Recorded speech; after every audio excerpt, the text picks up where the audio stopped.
Buenas tardes, buenas noches. Mi nombre es Alejandra Sánchez Trejo. Soy estudiante de psicología del segundo año A del Instituto de Educación Digital del Estado de Puebla, con sede en Tepeaca. En este momento, tenemos la materia de problemas actuales de México. Nos tocó hacer un podcast sobre los análisis de movimientos sociales recientes en México.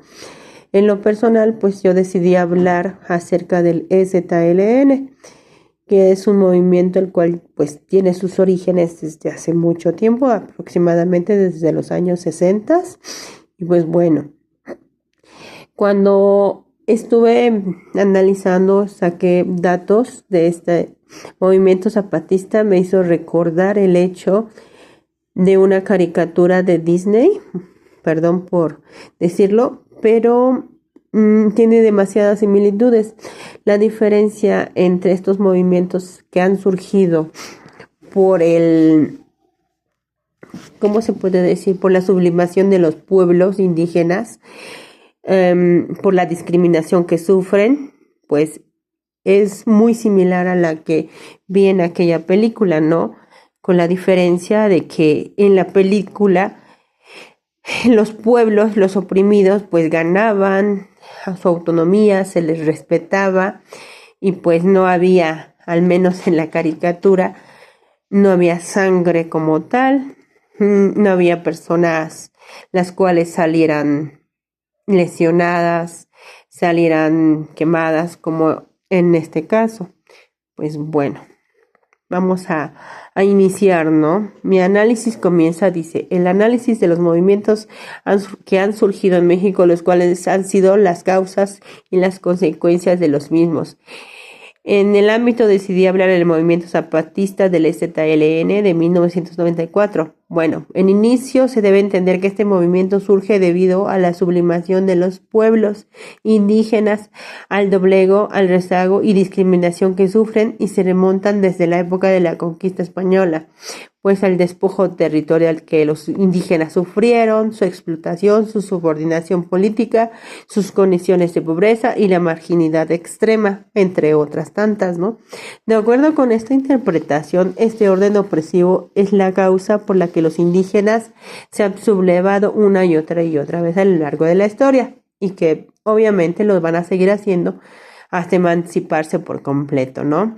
Negándose de esta forma a adquirir las leyes que les intentan meter por la fuerza. El objetivo de este artículo es evidenciar que los factores estructurales no fueron la causa directa de la fundación del EZLN en Chiapas, cuestionar la interpretación teológica de los indígenas como un sujeto especialmente rebelde y hacer luz sobre todos los demás aspectos que por lo general imaginan que las personas indígenas son rebeldes por naturaleza y pues la manipulación de las redes sociales altamente cuestionadas con el gobierno para hacerlos parecer que ellos eran los malos, ¿no?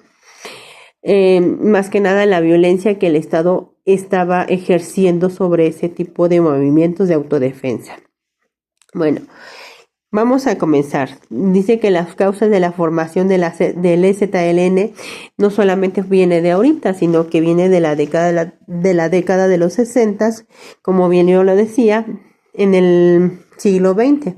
En el contexto internacional, pues ha habido ese mismo levantamientos no solamente en México, sino que también en gran parte de Asia, África y América. Pues las ideas revolucionarias pues han surgido desde los infinidad de los tiempos, ¿no? Para derrocar al imperialismo extranjero, como ellos lo mencionan, y para impulsar movimientos de liberación nacional o revoluciones socialistas.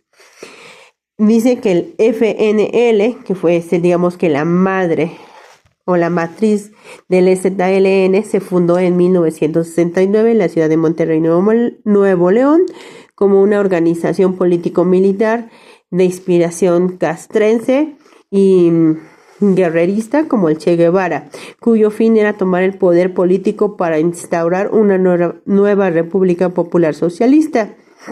Dice que este régimen autoritario pues era presidencialista y corporativo, emanado de la Revolución de 1910, quien había sufrido pues su primer resquebrajamiento en 1968, cuando el movimiento estudiantil, que todo mundo sabemos qué fue lo que sucedió y cómo terminó. Era la parte donde yo decía que no todos los movimientos son como la película de Disney, que terminan pues la mejor causa. Bueno, mencionábamos que este movimiento se surgió en los años 60, más que nada por la comunidad lacandona, que entregó a 60 familias de fuera de su territorio la módica extensión territorial de 6.142.201 hectáreas de la selva lacandona, en un objetivo de cerrar este ciclo, pues, y colonizar la selva y dejar fuera de su territorio a los 38 ejidos legalmente constituidos.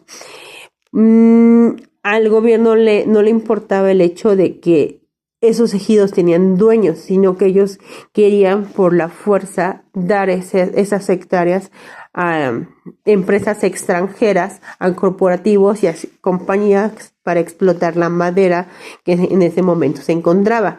Obviamente, pues hubo personas quienes se negaron.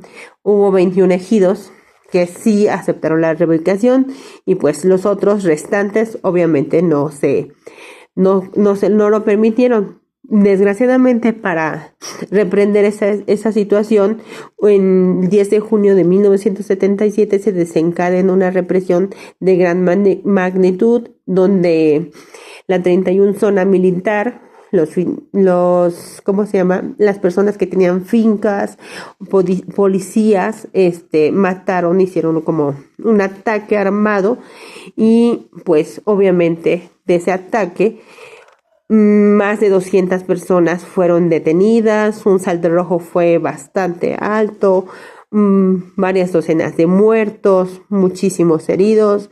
Obviamente se violaron los derechos humanos porque hubo personas torturadas, mujeres violadas. Bueno, pues fue brutal la embestida que en ese momento el gobierno ejerció sobre esa población indígena, ¿no?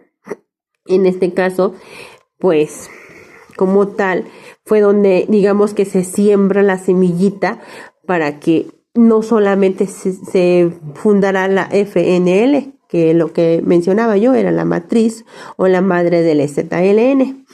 Bueno, de igual manera, en 1978, otra amenaza llega a la selva lacandona, donde mediante decreto presidencial se crea una reserva integral de la biosfera de Montes Urales o Montes Azules, un área natural protegida con una extensión de 331.200 hectáreas que se suponía eran parte de la comunidad lacandona y que afectaban nuevos terrenos, y pues obviamente lo mismo de la vez anterior, que el gobierno se la quería dar a extranjeros. Bueno, pues las personas o los indígenas se niegan nuevamente a aceptar esa situación, pero entonces ya ellos están organizados desde la selva, desde ejido, por ejemplo, lo que sería el ejido de Lázaro Cárdenas, y pues ellos, solicitando ayuda, le piden como interlocutor en ese momento al que sería Monseñor de San Cristóbal de las Casas, que fuera la persona como interlocutora o intermediario entre ellos y el gobierno, quien a su vez, pues obviamente, como es de costumbre, mencionaba que sí lo hizo. Él se da cuenta y dice, no, pues sí, yo sirvo como intermediario, cosa que pues jugaba de ambos bandos, ¿no? Porque para el gobierno le decía lo que el gobierno quería escuchar, y para los zapatistas en ese momento, ya conformados, pues también les hacían creer que él estaba con ellos y estaba de acuerdo con sus ideas políticas o con sus ideales, lo cual pues era incierto, porque simplemente lo que él buscaba era sacar provecho y que pues a él no se le quitara la autonomía y el poder que él en ese momento estaba gracias a la diócesis de San Cristóbal de las Casas.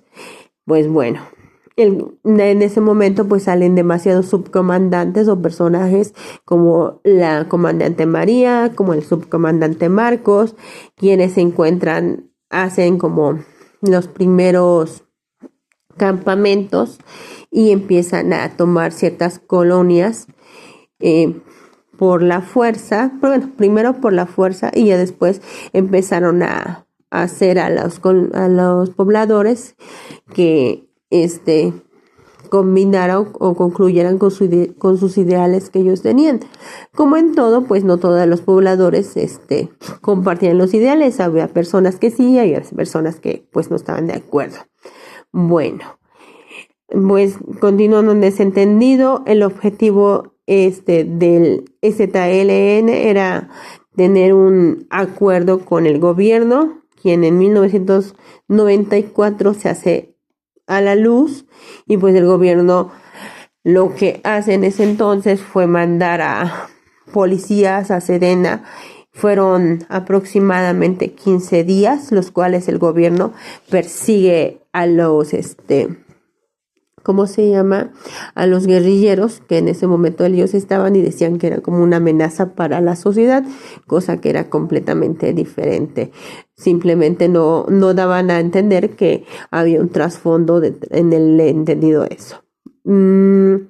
Para fortuna de los guerrilleros, obviamente dieron a conocer a lo que sería derechos humanos, quienes fueron en ese momento los intermediarios para que llegaran a un acuerdo que obviamente no se llegó porque el gobierno no cedió las tierras. En su momento el gobierno no ha cedido, pero sí estuvo, ¿cómo se podría decir?, persiguiendo a todo ese tipo de guerrilleros, y pues al final de cuentas el gobierno a nosotros mediante los medios de comunicación nos mencionó que el subcomandante Marcos y todo ese tipo de gente indígenas estaban pidiendo más o estaban deformando la situación, cuando en realidad lo único que ellos buscaban era defender su autonomía, defender sus tierras, porque el gobierno mencionaba que ellos estaban buscando la hegemonización de ser reconocidos como comunidades indígenas, que hasta el momento pues siguen siendo, pero pues nunca lo han sido de la misma forma, ¿no? Siempre en todos los movimientos sociales que ha habido de la historia, siempre hay un trasfondo. En este caso, pues fue eso, ¿no? El apoderamiento de forma ilegal de todas las hectáreas que el gobierno hizo. Y pues yo siento que como tal no queda hasta ahí, sino que va a seguir haciéndolo. Bueno, pues eso sería todo por el momento. Pues feliz noche.